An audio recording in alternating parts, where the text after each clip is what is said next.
This is LA Theater Works. I'm Susan Lowenberg.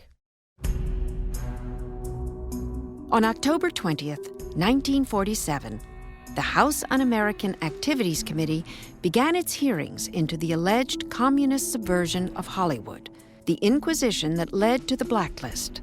Approximately 500 actors, directors, and writers were victims of the Red Scare. Scores of careers were put on hold for years or ruined forever. Playwright Eric Bentley's dramatic editing of the House Un-American Activities Committee transcripts makes for a timely and timeless piece of theater. But more than that, it probes the question, what does it mean to be an American? Are you now or have you ever been? With an all-star cast including Edward Asner, Richard Dreyfuss, Robert Foxworth, Harry Hamlin, and James Whitmore. Directed by Martin Jenkins. Mr. Chairman, will you direct the witness to answer the question? I told you before, I will answer this question when... You will answer the question. Are you now or have you ever been a member of the Communist Party? I wish to reply to that question by saying that this involves a serious question of conscience for me. Conscience? Yes, conscience, sir, conscience. I say you do raise a serious question of conscience for me when you ask me to act in concert with you to override the Constitution... Mr. Chairman, I ask you again... Wait a minute, let me answer the question. This does not give you the opportunity to make a Yes, speech. it does! The witness will stand away! You're asking me to violate the Constitution that guarantees... There is no constitutional guarantee. The witness is through. I wish to repeat... Stand away! Stand away! We are in a hearing room in Washington, D.C. before the House Committee on Un-American Activities. On September the 23rd, 1947, its chairman, J. Parnell Thomas, subpoenaed some 45 men and women engaged in the motion picture industry. In his words, the purpose of the investigation was... to reveal subversive communist and un-American influence in motion pictures. Members of the industry reacted. In the words of Judy Garland, before every free conscience in America is subpoenaed, please speak up. Say your piece. Let Congress know what you think of its Un-American Activities Committee. Tell them how much you resent the way Mr. J. Parnell Thomas is kicking the living daylights out of the Bill of Rights. Gregory Peck. There is more than one way to lose your liberty. It can be torn out of your hands by a tyrant, yes, but it can also slip away day by day while you're too busy to notice, or too confused, or too scared.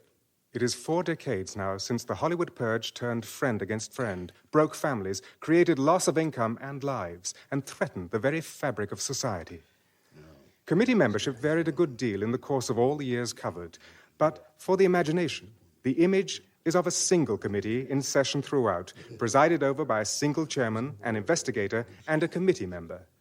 The House Un-American Activities Committee received help in its search for communist sympathizers from the Motion Picture Alliance for the Preservation of American Ideals. A member of the alliance was the motion picture producer and director, Sam G. Wood. He was questioned on behalf of the committee by the chief investigator. Go ahead, Bob. Mr. Wood, would you name to the committee some of the films you've produced and directed?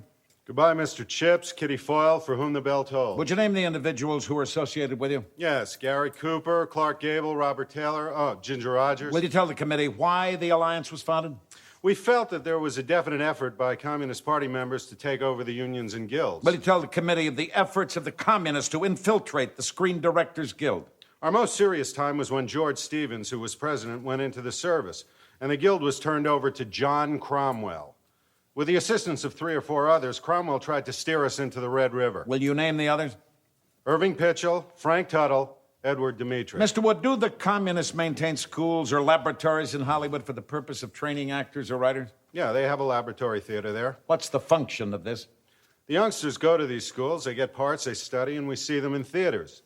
The laboratory theater, I think, is definitely under the control of the Communist Party.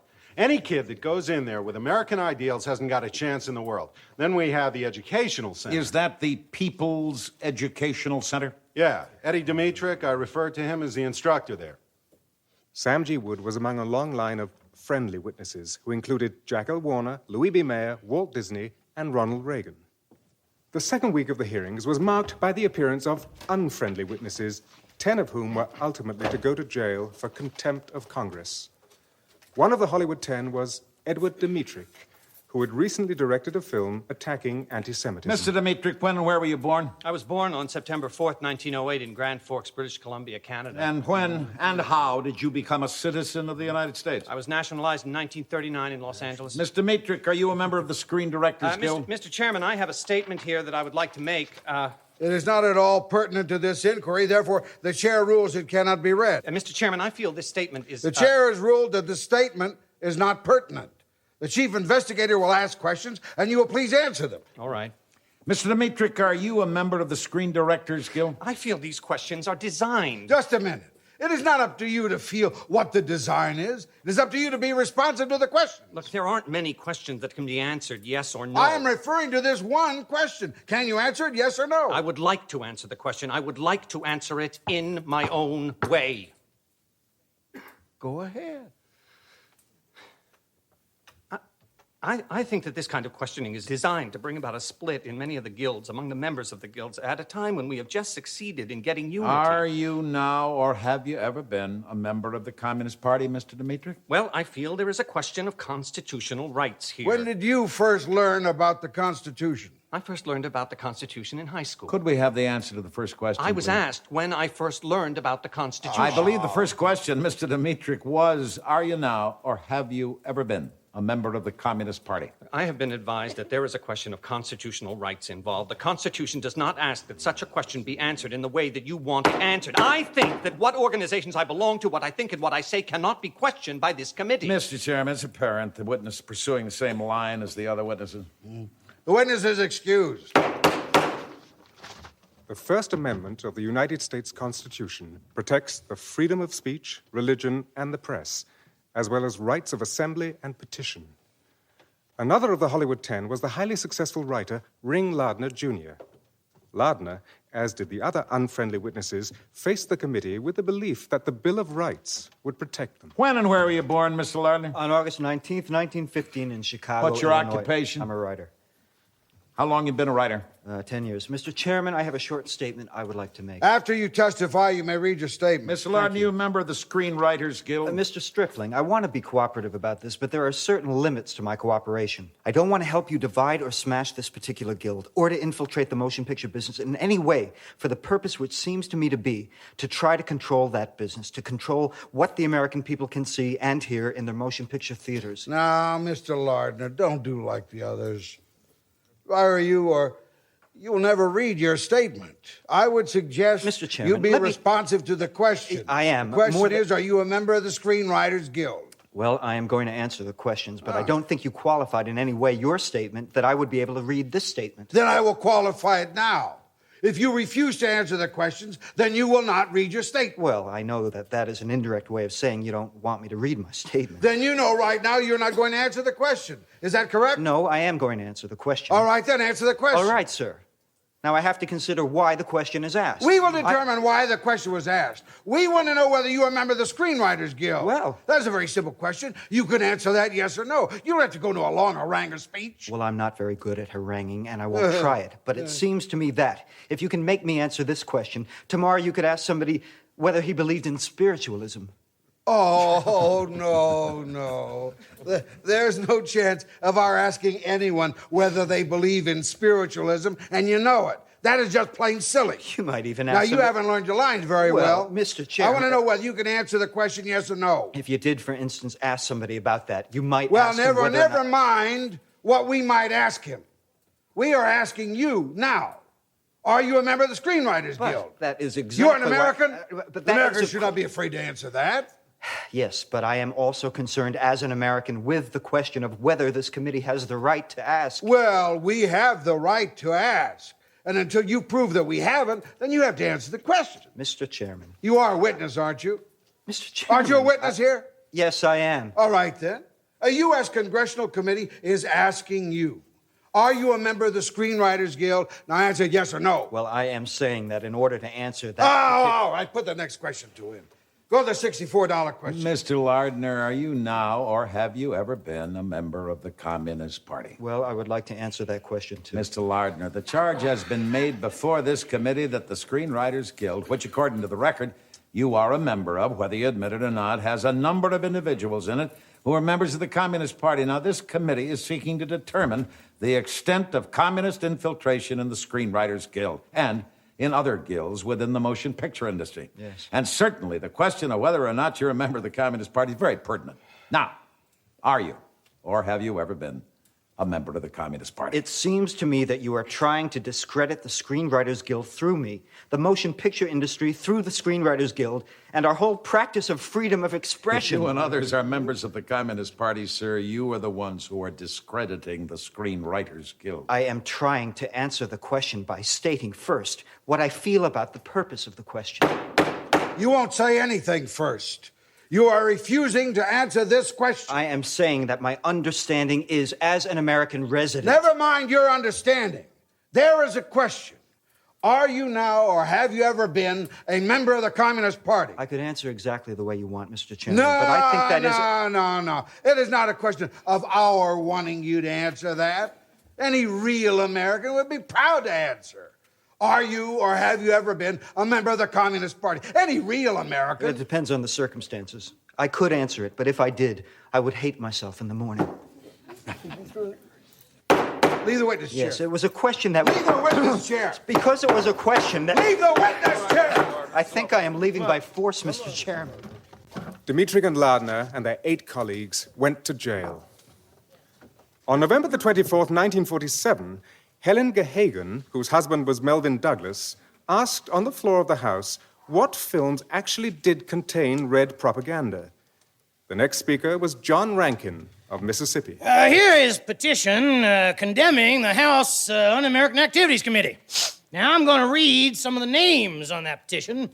One is Danny Kaye. We found his real name was David Daniel Comiskey. Now, there's Eddie Cantor. His real name is Edward Iskowitz. Another one who calls himself Edward G. Robinson. His real name is Emmanuel Goldenberg. And there's another one here who calls himself Melvin Douglas, whose real name is Melvin Hesselberg.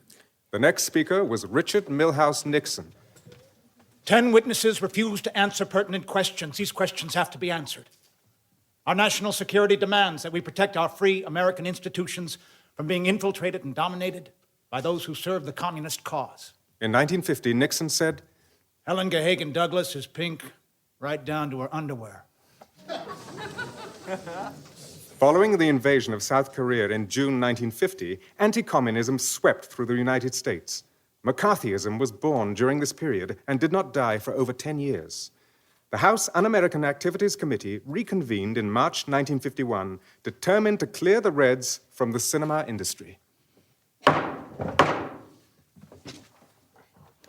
Larry Parks, who had enjoyed considerable success in 2 recent movies, The Jolson Story and Jolson Sings Again, appeared before the committee on March the 21st. He was represented by Louis Mandel. Parks was faced with a dilemma.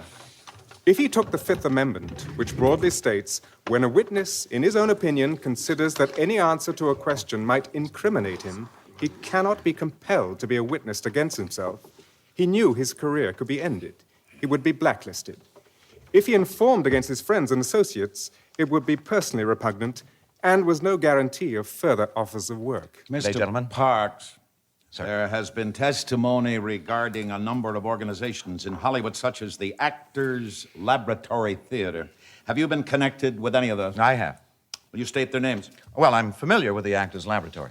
Do you hold any position in that organization? For a time, I was sort of honorary treasurer, and I emphasize the word honorary. My job was to sign a batch of checks, and that was the extent of my knowledge of the money matters. Will you tell the committee whether or not there were communists in these various organizations? There were communists attached to the lab. Did those party members endeavor to obtain control? No, the lab was a school for acting and sort of a showcase for Tell actors. the committee the circumstances under which you became a member of the Communist Party, and if you left the party, when you did and why.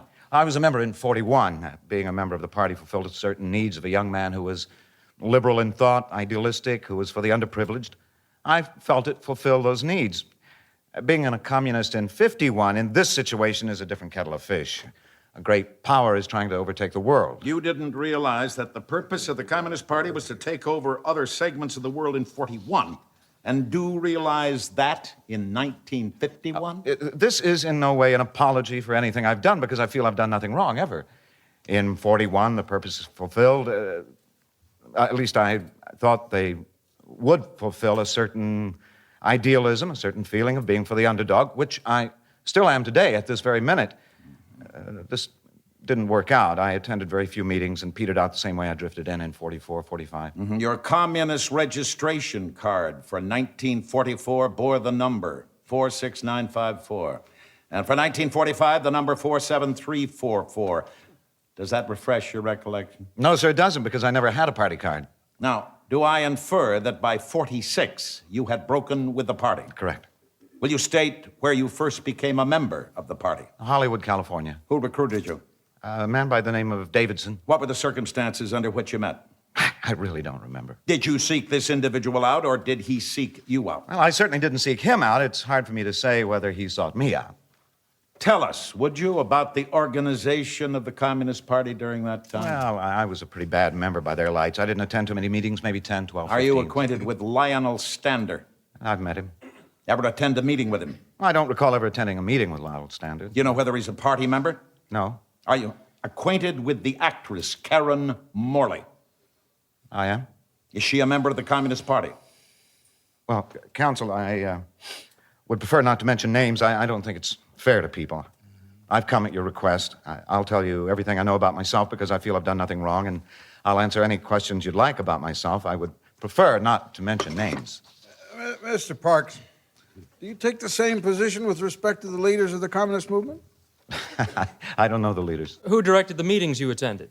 The meetings consisted mainly of discussions of how the war was going, current events, problems of actors and their work. Does that answer your question? It's an answer. Sir? It's an answer. Well, I'd like to answer your question. Who directed the activities this group were engaged in? No one. Who would call the meetings together? I really don't know. Did you have a set scheduled meeting once every week, or was it upon the call of some individual? I don't believe there was any set Certainly schedule. it wasn't run by mental telepathy. Now, were the meetings always held at the same place? No. Were they held in halls or in homes? At homes?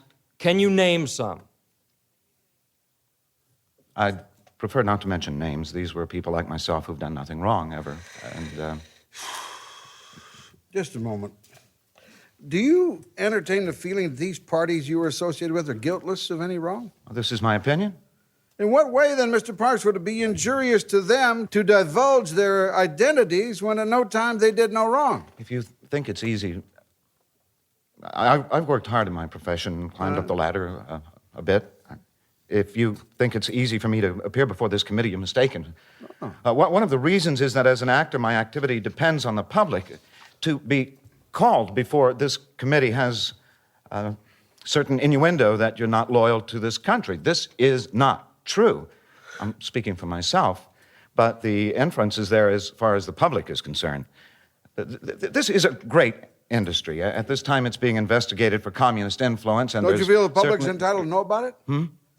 Don't you think the public is entitled to know about it? Well, I certainly do, and I'm opening myself wide to any question you can ask me. And at this time, as I say, the industry is... it's like taking a pot shot at a wounded animal, because the industry is not in as good shape as it has been. Economically, it's been pretty tough. It has a very important job to do, to entertain people, in certain respects to call attention to certain evils, but mainly to entertain. And I feel they've done a great job.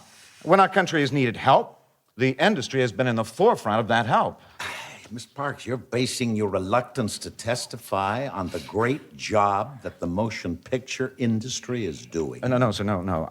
On naming names, it is my opinion that the few people I could name, these names would not be of service to the committee. I'm sure you know who they are.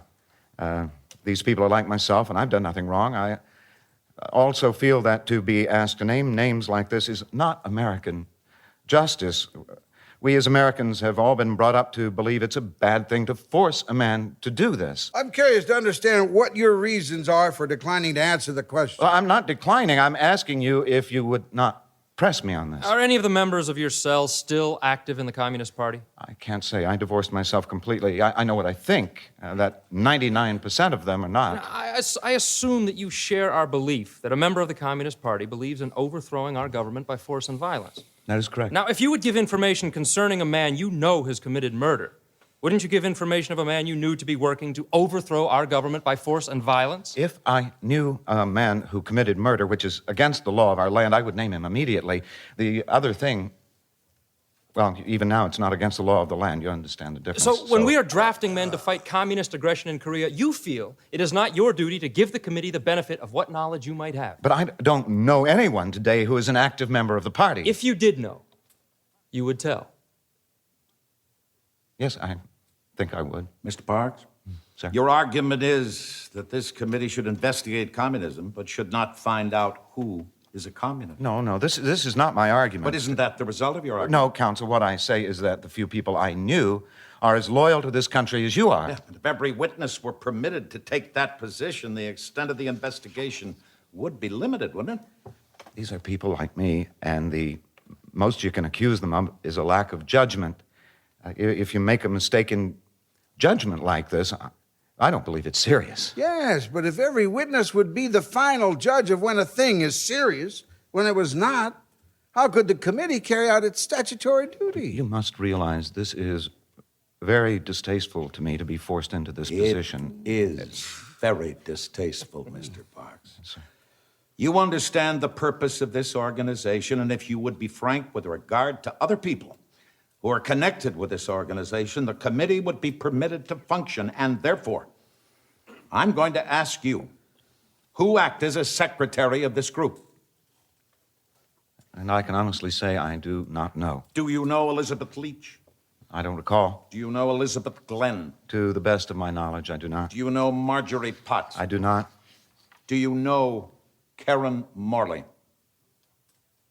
I do. Was Karen Morley a member of this group?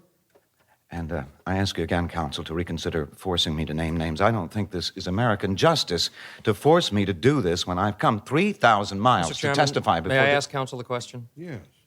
By insisting that this man testify as to names, aren't we overlooking that we want to know what the organization did, how it attempted to influence the thinking of the American people through the arts? May I answer your question? No. Some of these individuals, Congressman, have evaded service of process, so we can't bring them here, and that's one point. Another is that this committee ought to receive proof of information which it has in its file. But isn't it more important to learn the purposes of the organization than to get a list of names of bleeding hearts and fools and suckers? As to organizations, Congressman, that was the subject of much of the testimony. Mr. Parks, sir, were you instructed to influence the thinking of the American people through stage or screen? I was never instructed to do this. This was not Were there done. members of the Communist Party who spoke to your group? There was one instance. Can I give his name? Again, I wish you would not press me. Mr. Parks, you're no doubt acquainted with Sam G. Wood, producer and director? Yes. He testified, and I quote, "The laboratory theater is under the control of the Communist Party. Any kid that goes in there with American ideals hasn't a chance in the world." Do you agree? I disagree. Do you agree that Mr. Wood is a man of honor? Yes, but I don't agree with that. But in light of that testimony, do you still feel that you should be the judge? Mr. Chairman, Mr. Parks would like to talk about naming names. Counsel has a few more questions. Maybe they will bring out what he wants to say. What he has to say is very pertinent at this point. I don't think we can judge it till he says it. Make it as brief as you can, Mr. Parks. I will. Mr. Chairman, my people have a long heritage in this country. They fought in the Revolutionary War to make this country, to create the government of which this committee is a part. I have 2 boys, one 13 months, one 2 weeks. Is this the kind of heritage I must hand down to them? Is this the kind you would like to hand down to your children? For what purpose? I don't think I would be here today if I weren't a star, because you know as well as I, even better, that I know nothing that would be of service to this country. I think my career has been ruined because of this, and I would appreciate not having to... Don't present me with a choice of either being in contempt of this committee and going to jail or being forced to crawl through the mud and be an informer. I don't think this is a choice. I don't think this is sportsmanlike. I don't think this is American justice for an innocent mistake in judgment. If it was that, with the intention of making this country a better place to live, this is probably the most difficult thing I've ever done, and it seems to me it would impair the usefulness of this committee. If you do this to me, it will make it almost impossible for a person to come to you and tell the truth. I beg you not to force me to do this. Don't you think the damage occurred when you became a member of an organization which advocates the overthrow of every constitutional form of government in the world? Is this committee more to blame than your own act in affiliating with that organization? This committee is an expression of the will of the American people. As I told you, Congressman, when I was younger, I felt a certain way about things. I later found it would not fulfill my needs. At that time, I didn't even believe this was a mistake in judgment, but my two boys, I would rather have them make the same mistake I did than not feel like making any mistake at all and be a cow in the pasture. Mr. Parks, upon what do you base the opinion that the people whose names you have in your possession have probably severed their relations with the Communist Party? Well, the few people I knew are people like myself and feel the way I do, and you know these people as well as I do. You know who the people are. That is problematic, Mr. Parks. I know who they are, maybe. But it's within the province of the committee to determine how far they will go. I have told you of my activities to the best of my ability. We will make a break in the testimony. After we resume, the witness will be advised what the disposition of this committee is with reference to his apparent disinclination to answer questions. Oh, boy. It is evening. Present only are the committee, the investigator, Parks, and his attorney.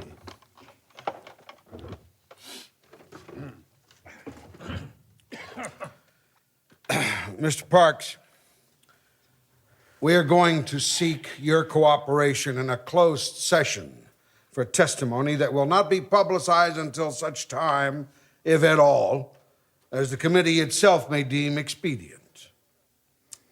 Counsel will now propound additional questions. Mr. Parks. Is it the intention of the committee, unless he answers these questions in private, to cite him for contempt? The committee makes no threats. And just to clear his thinking, so he is fully informed of the consequences. If Mr. Parks placed himself in the position of being in contempt of Congress, it is possible that the committee may request a citation.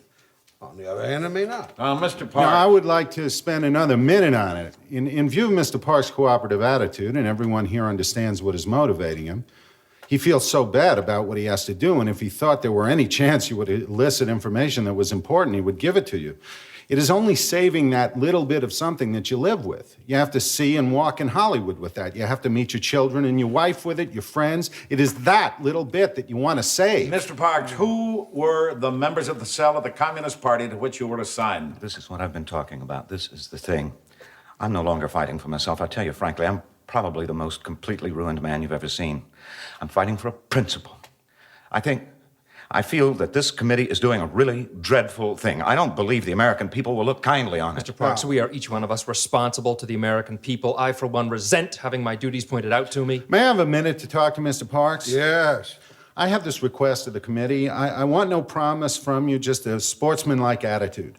So what he gives you will not be used, if it can be helped, to embarrass people in the same position he finds himself in today. Nobody on this committee has any desire to smear anyone's name.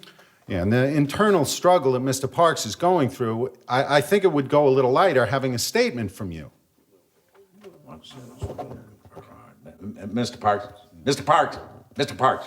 Sir. If you will just answer the question, please. The question was, who were the members of the Communist Party cell to which you were assigned?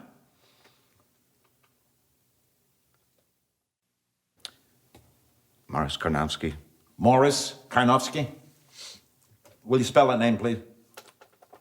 I couldn't possibly spell it. Morris Karnowski. Joe Bromberg. Yes. Sam Rawson. Anne Revere. Lee J. Cobb. What was that last name? Lee J. Cobb. Lee J. Cobb. Gail Sondergaard. Dorothy Tree. Can you recall other members of the cell? That's about all. Oh. Was Howard De Silva a member? Not to my knowledge. Was James Cagney a member of the cell? Not to my knowledge. Was he a member of the Communist Party? I don't recall hearing that he was. Sam Jaffe? I don't recall attending a meeting with Sam Jaffe. Was he a member of the Communist Party? I don't recall that Sam Jaffe was a member of the Communist Party. John Garfield? I don't recall a meeting with John Garfield. Do you recall whether John Garfield ever addressed a Communist Party meeting? I don't recall any such occasion. In view of the feeling of the witness, I don't mean to rush you, but this whole thing being so distasteful, I wonder if he can proceed a little faster so he doesn't have to suffer so much. I want him to be accurate. I purposely don't want him to rush in matters as important as these. I'm just trying to be considerate of the man's feelings, doing something I asked you this morning about Karen Morley, Mr. Parks. Was she a member of the Communist Party? Yes. Was she in this particular cell? Yes. Sterling Hayden? I don't recall a meeting with Sterling Hayden. Will Geer? I don't recall a meeting with Will Geer. Lionel Stander? I've met him. I don't recall a meeting. Edward G. Robinson? I don't recall attending a meeting with Edward G. Robinson. Madeline Carroll? I don't recall a meeting with Madeline Carroll. Gregory Peck? I have no remembrance of a meeting with Gregory Peck. Humphrey Bogart? I don't recall a meeting with Humphrey Bogart. I think you should get some comfort out of the fact that the people mentioned have been subpoenaed. If they do appear here, it won't be as a result of anything you have testified to. It is no comfort whatsoever. Do you know any other person whose name comes to your recollection? I don't recall anyone else. That's all, Mr. Chairman. I'd like to say, Mr. Chairman, that Mr. Parks' testimony has certainly been refreshing. Mm-hmm. We appreciate your cooperation, Mr. Parks. There can be no odium attached to persons who have made a mistake and seek to rectify it. If there was, we would give the lie to the advent of Jesus Christ in this world, who came here for the purpose of making possible forgiveness upon repentance. You are excused. Parks had testified in full, in closed session, but his career was never to take off again. His newest film had been cancelled as soon as he was subpoenaed. A month later, the film director, Edward Dmytryk, reappeared before the committee. The situation has changed. What do you mean by that, Mr. Dmytryk? Before 1947, I had never heard anybody say they would refuse to fight for this country in a war against Soviet Russia. Then I saw articles about party members taking that position. I believe Paul Robeson was one. This made me realize there is a communist menace in this country. I would like to have you state what the real object of the Communist Party is in Hollywood. They had three purposes: to get money, to get prestige, and to control the content of pictures. The only way they could control pictures was to take over the guilds and the unions. What guilds? The communists were successful for a time in controlling the Screenwriters Guild, and they were not successful in the Screen Directors Guild. How many people were there in the Screen Directors Guild? 230. Of that number, were there a few communists? 7. Will you give us the names? Frank Tuttle, Herbert Biberman, Yep. Jack Barry, he's the Barry who lives on King's Road, Bernard Verhaus, Jules Dassin, and myself. Now, this is a statement dictated by your own conscience? Absolutely. I've heard rumors, one that I've been offered a job at MGM, $5,000 a week if I would make such an affidavit. And the other is they put the works on Dmytryk in jail, and that's why he made his affidavit. There was no pressure, nor have I ever been offered a bribe or a job.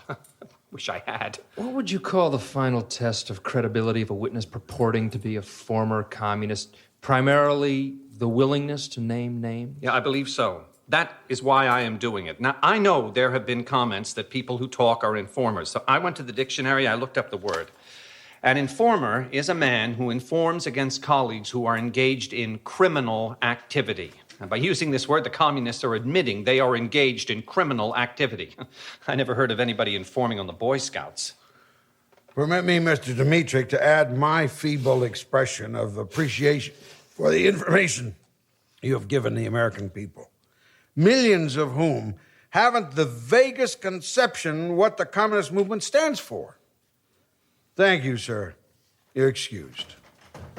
On April the 10th, 1951, actor Sterling Hayden came before the committee. Mr. Hayden, after you returned to Hollywood in 1946, did you become associated with any organizations? I joined the Communist Party. You have given a list of persons to the investigators of this committee, have you not? I have. Are there any you can identify as members of the Communist Party? Well, I wouldn't hesitate to say the actress Karen Morley. Did Karen Morley meet with you? Yes. Were there these meetings held where? Some at her house, some at the house owned by actor Morris Karnofsky. Have you taken any other action which would indicate good faith in the break you claim to have made with the Communist Party? 1 month after South Korea was invaded, my attorney sent a letter to J. Edgar Hoover, head of the FBI, a copy of which I have here. Suppose you read the letter. Yes, sir. Dear sir, in June of 1946, in a moment of emotional disturbance, a young man became a member of the Communist Party. In November, he decided he'd made a mistake and terminated his membership. Ever since, this client of ours has had no connection with the Communist Party. He's an American-born citizen with a distinguished war record. Since Korea, our client has felt that the time may come when his services might be of aid to the United States of America. He's concerned with the fact that his brief membership in the Communist Party may prevent the use of his services. He is married and has young children. If his services are not needed by the United States, conditions may require an answer in connection with ordinary employment to the query, are you now or have you ever been a member of the Communist Party? Our client can answer that he is not now a member of the Communist Party. He could not answer the rest of the question without either lying or, if he told the truth, finding himself unable to earn a living. Justice requires some method by which one mistake does not operate, A, to prevent the United States from making use of our client, or B, to prevent our client from earning a living. He is willing to submit to interrogation by the FBI. The purpose of this is so that people can ask the FBI, and the FBI could then notify the prospective employer that there was no reason for not employing our client. Was a reply received, Mr. Hayden? Yes. Dear sir, it is considered advisable that your client furnish our Los Angeles office with details concerning his membership in the Communist Party.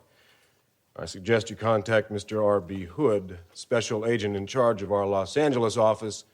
Very truly yours, J. Edgar Hoover. Did you report as requested, Mr. Hayden? Yes, sir. Have you anything to add? Well, yes, I would like to say that I appreciate very much, very, very much, indeed, the opportunity to appear here today. I think there's a service to be rendered not only to the country at large, but also to those out there who find themselves in a similar position to mine. I have heard that there are hundreds of thousands of ex-communists out there who don't know what to do about it.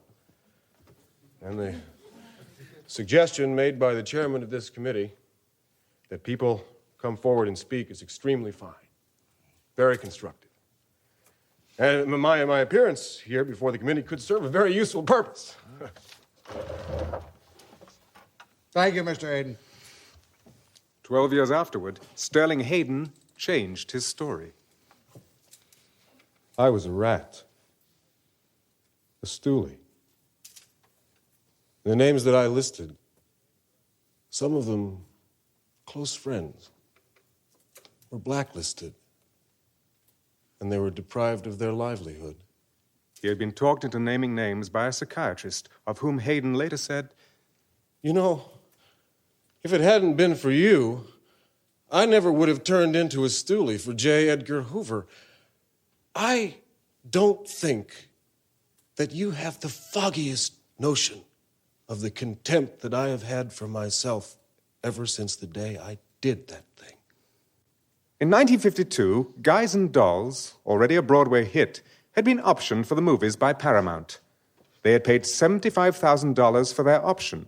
When it transpired, its co-author, Abe Burrows, had a past. Mr. Burrows, you appeared in executive session in 1951. Your testimony was vague. With regard to individuals who have been members of the Communist Party, the investigation has continued. There was a witness in 1952, Mr. Owen Vinson, who testified, and I quote, Abe Burrows attended meetings of the Communist Party, which I attended. Yes, sir, close quote. Upon taking this testimony, we heard that you desired to appear before the committee. I wanted to come back and talk to you people again because I really want to get this thing cleared up. My Americanism being under suspicion is very painful to me, not just economically, but painful to a guy who loves his country, his home, his people. I have no recollection of ever applying for party membership. Now, although I've been told that somebody had seen a card, and I don't believe that. If someone testifies that he thought I was a communist, I guess he's telling the truth as he sees it. Did you attend communist cell meetings? I was invited everywhere. I attended more parties than anyone. Got a little out of hand. I used to go to many, and when I started to get asked by people I didn't know, I began to quit going. You know, people would say, "Come to the party," so I attended parties with all kinds of people, right, middle, left. I never turned down an invitation to go to the piano. Now, as to these study groups, you studied communism? To orientate people on what they called a Marxist approach to show business, they used to have continual squabbles as to the role of a writer. I used to find myself in arguments. I'm a satirist. And one of my best-known satires is a satire of a kind of documentary radio program that was very common among the left-wing writers of the day. Now, there was a big tendency to do these very pontifical radio programs with everybody talking very loud and introducing Abraham Lincoln and Thomas Jefferson. So I did a thing on that at the piano. The first time I did it was for some kind of cause, and there was a pretty large left-wing crowd, I guess. And it was a kind of quiet in the room. And then one of the fellows come over and said, "Now, this is a very bad thing for you to do, Abe." You know, I said, "Why?" He said, "Because I think it is wrong. These guys have no sense of humor about themselves." That's one of the reasons I wasn't too trusted.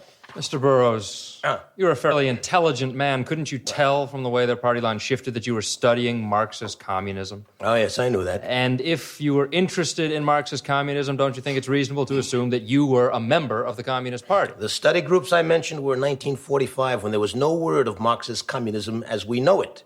It was the case of the writer's role in the war. It established unity, how the writer should treat minorities, the war effort. He shouldn't make jokes about gas rationing, stuff like that. I attended no such study groups when the party switched back to a revolutionary role. But you know, don't you, that to get into those study groups, you had to be considered for membership in the Communist Party? Well, because of my work, my humor, my satire, I wasn't very well trusted.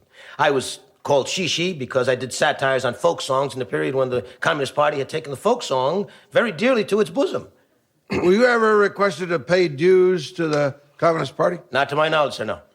Now, categorically, when Owen Vincent said that you paid him money for Communist Party dues, was he telling the truth? Now, he may have thought he was telling the truth. I didn't ask you that. Did you pay Vincent Communist Party dues as he swore before this committee? No, sir, not to my knowledge. Mr. Burroughs, Mr. Vincent told us he was a member of that group of radio writers, and he named other persons. You stated you knew two of them. Mm-hmm. Who were the two? Writer Sam Moore and actress Georgia Backus. Have you had any conversations with Sam Moore with regard to this testimony? Oh, yes, sir. I got the subpoena, got in touch with my lawyer. We agreed to ask for an immediate hearing in Washington, well in advance of the date we were called. And Sam called me up. I hadn't seen him for a number of years, and he said he'd like to meet me. We met at Dinty Moore's restaurant on 48th Street, right next to the theater where I was rehearsing. And Sam said, "I hear you got a subpoena." I said, "Yep." And he said, "I got one too." And he said, "So what are you going to do with it?" I said, "Well, I have to keep that to myself." He said, "Well, the only thing to do is to stick with the Fifth Amendment." I said, "Sam, that is something I do not agree with you on, but I can't argue with you." So it got very cold in the restaurant, and I got up, paid the bill, and went to rehearsal. I never saw him again since. Why would he ask you to avail yourself of the Fifth Amendment? His theory was everybody ought to stick together. Everybody? Mm-hmm, everybody. Was Georgia Backus a member of the Communist Party? I kind of assumed it. She was very intense about everything. Do you recall meetings at which she was present? Yes. Georgia was at everything. Who acted as chairman? I don't recall. Were you acquainted with High Alexander? Slightly. Was he chairman? He wasn't the type. He was a very quiet fellow. I think he was married to Georgia Backus. He was married to somebody. Mr. Burroughs, have you never signed an application for the Communist Party? Not to my knowledge, sir. I think I'd remember. You met Samuel Sillen, literary editor of the New Masses in New York. Now, when was that? In 1943. Now, he introduced me to these other people from the New Masses, and they asked me to their houses. You know, there wasn't anything very humorous in the New Masses. So Joe North asked me what I considered doing a humor column. I said no. Why? I never wrote for a communist publication. But if you associated with all these communists, If you would contribute to the people's world and the new masses... I never went all the way. You don't admit having been a member of the Communist Party, but you do admit... Now, when the chairman questioned me today, I got a sharp insight. It hit me like a flash when he said, "Why did Sam Moore come to you?" I had never asked myself why he did come to me. So Sam Moore thought I was a member, or he wouldn't have come to me. And were you affiliated with the Joint Anti-Fascist Refugee Committee? I don't know. Somebody called me and said, "Hey, would you do a benefit Saturday?" And I said, "I do thousands of things, but now I watch them." When did you begin watching them? Right after the war. When the Communist Party was opposed to building up American defenses, I recruited soldiers and Marines, wrote the shows, prepared to put on a show for the Army. I got a citation right Were here. you conscious of the fact that the party line was directed from Russia? I was during the PAC, sir. Up to June 21, 1941, you were conscious that policy was directed by Russia. I was. After that, you weren't conscious of it. To my eternal regret, I got sucked back in by all the statements about unity. I must say, Mr. Burroughs, you were pretty naive. I would say I was stupid. Yeah. I could never go along with violence. I don't believe you kill people for their own good. All you do is make the world non-exist. I want to fight communism. I want to prove how I hate this whole thing. I can fight it best with my own weapons. An anti-communist comedy. Well, our observation has been that ridicule is one of the most effective weapons against the Communist Party. They can't take it. I read somewhere they don't like jokes. I'll ask you the question. All right. Are you a member of the Communist Party? No, sir. Have you ever been a member of the Communist Party? I was considered a communist. You so considered yourself? In my own heart, I didn't, but I was considered a communist, and that was the whole thing of my coming here. Would you have called yourself a communist? Not in my own heart, sir, but I'm here to tell the truth, the whole truth, and nothing but the truth, sir. And there's an element of truth in the statement that I was a communist. There's also an element of untruth. I can't understand how you can say you are not now a member of the Communist Party and not clearly express whether you have ever been. I committed enough acts to be called a communist. I was by association. I can't deny that. Well, you're not necessarily a communist by association. Well, they assume me to be one, and I'm not denying they had a right to do that. You mean you participated in communist activities with a reservation in your heart?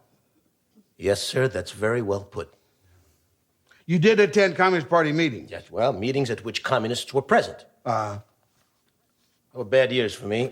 In personal trouble. My mother and father both died. I had to seek help from a psychiatrist, and that whole period is kind of very painful for me. Oh. Yeah. They were Communist Party meetings?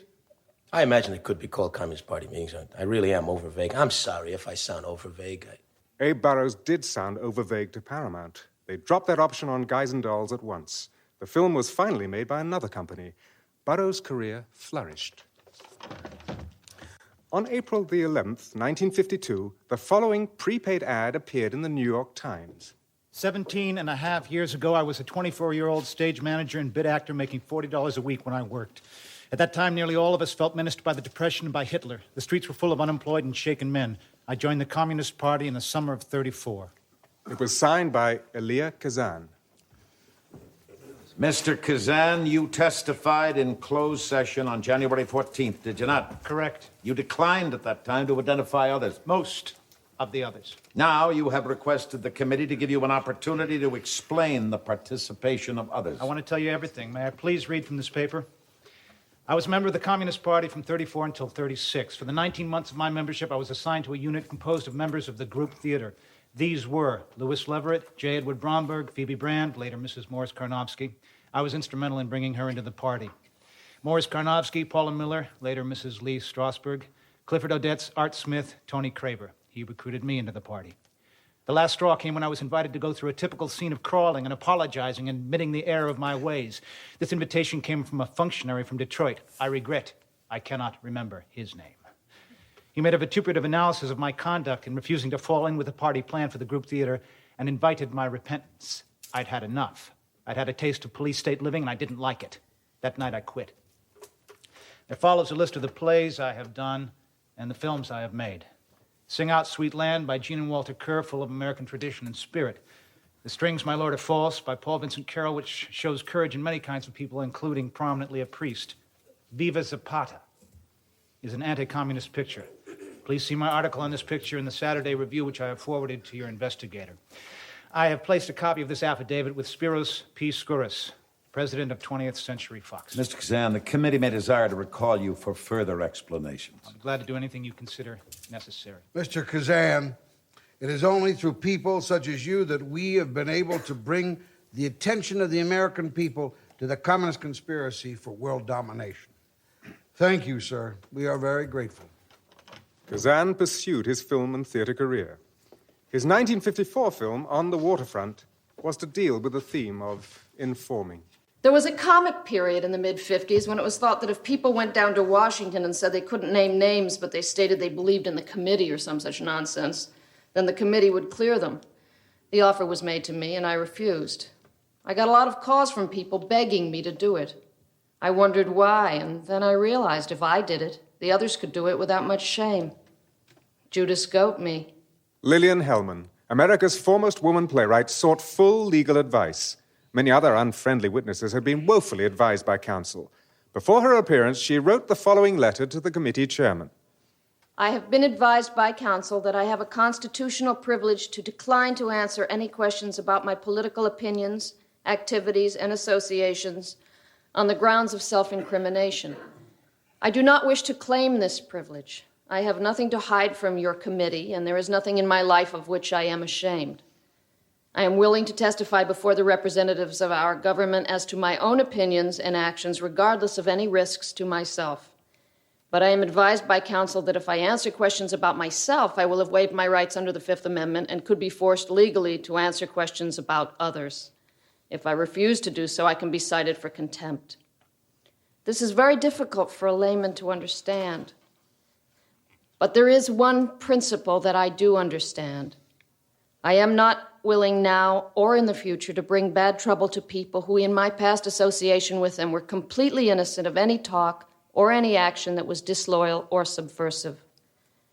I do not like subversion or disloyalty in any form, and if I had ever seen any, I would have considered it my duty to have reported it to the proper authorities. But to hurt innocent people whom I knew many years ago in order to save myself is to me inhuman, indecent, and dishonorable. I cannot and will not cut my conscience to fit this year's fashions. I was raised in an old American tradition, and there were certain homely things that were taught to me. To try to tell the truth, not to bear false witness, not to harm my neighbor, to be loyal to my country. I respected these ideals of Christian honor and did as well with them as I knew how. It is my belief that you will agree with these simple rules of human decency and not expect me to violate the good American tradition from which they spring. I am prepared to waive the privilege against self-incrimination and tell you everything you wish to know about my views or actions if your committee will refrain from asking me to name other people. The chairman replied that the committee could not be placed in that attitude of trading with the witness as to what they will testify to. Miss Hellman invoked the Fifth Amendment. The 1951-1952 hearings were conducted more like trials. Those found guilty by implication or innuendo were deprived of work, and in many instances their reputations were ruined. Many left America to work overseas. Despite all its efforts, the committee never succeeded in proving that Communist Party dogma had in fact reached the American public through the cinema. In 1953, the committee met in New York. On May the 5th, the dancer choreographer, Jerome Robbins, appeared before them. He had just choreographed the hit show, The King and I. I understand you desire the lights be turned off, Mr. Robbins. Yes. Turn off the TV camera lights. Ms. Robbins, you were at one time a member of the Communist Party, is that correct? Yes. How long were you a member, sir? I attended my first meetings in the spring of '44. Let's begin by telling the committee, just in your own way, what your experiences were in the Communist Party and any attempts made to influence you.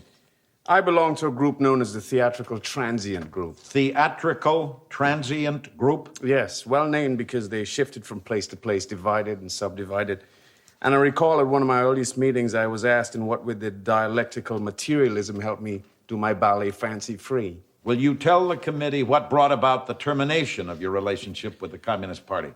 The last meeting I attended was in '47. A fight broke out, everyone began arguing and yelling. I suddenly realized I was in the midst of chaos. I was too much. I didn't know what I was doing here. I had no interest in continuing. A party member asked you to what extent dialectical materialism influenced you in the production of Fancy Free? Yes. Who was that? Madeline Lee. Can you recall the names of other persons? Elliot Sullivan. Elliot Sullivan. Do you know how Elliot Sullivan was employed? I believe he was an actor. Edna Ocko. Jerome Chodoroff. Jerome Chodoroff. Yes, and Edward Chodoroff. Edward Chodoroff. Mr. Robbins, I want to compliment you on what you have done. We have had men before us who have referred to people who have named others as stool pigeons, informers. You realize, no doubt, that when you volunteered the names of communists, you would be put in that class. Yes, sir. You did it with your eyes open? I did it according to my conscience. Now, I have a very personal question, and I have never met you. I have never talked with you before, have I? No, sir. What is it in your conscience that makes you, certainly one of the top men in your profession, one who has reached the pinnacle in your art, willing to come here and testify as you have today, in spite of the fact that you knew some people would put you down as a stool pigeon? I think I made a great mistake in entering the Communist Party. I feel I'm doing the right thing as an American. Again, I want to compliment you. You are in a wonderful place through your art, your music, your talent, which God blessed you with, to be vigorous and positive in promoting Americanism in contrast to communism. Let me suggest that you use that great talent, which God has blessed you with, to put into ballets in some way, to put into music in some way, that interpretation. Sir, all my works have been acclaimed for their American quality, particularly. But let me urge you to put even more of that in it. Mr. Robbins, you have performed a patriotic service to the committee. Congress and the American people are very thankful to you. You're excused. Thank you. The next day, actor Lionel Stander came before the committee. He had been named by, among others, screenwriter Martin Berkeley, who, when asked how the communists intended to exert their influence, recalled, Yeah, I'm reminded of one day at Lionel Stander's house. He comes in all excited and he says, by golly, I got away with it. I said, what did you get away with? Because I don't want to refer to him again as a screwball, but the man was a screwball. And he says, well, I was shooting this picture and I had to wait for the elevator. So I pressed the button and there was a pause and the director said, well, whistle something, fill in. So I whistled 4 bars of the Internationale. Actor Mark Lawrence, who had identified Stander as a communist, had testified that Stander had said, get to know about communism and you will make out with the dames. Our story continues in Hour 2.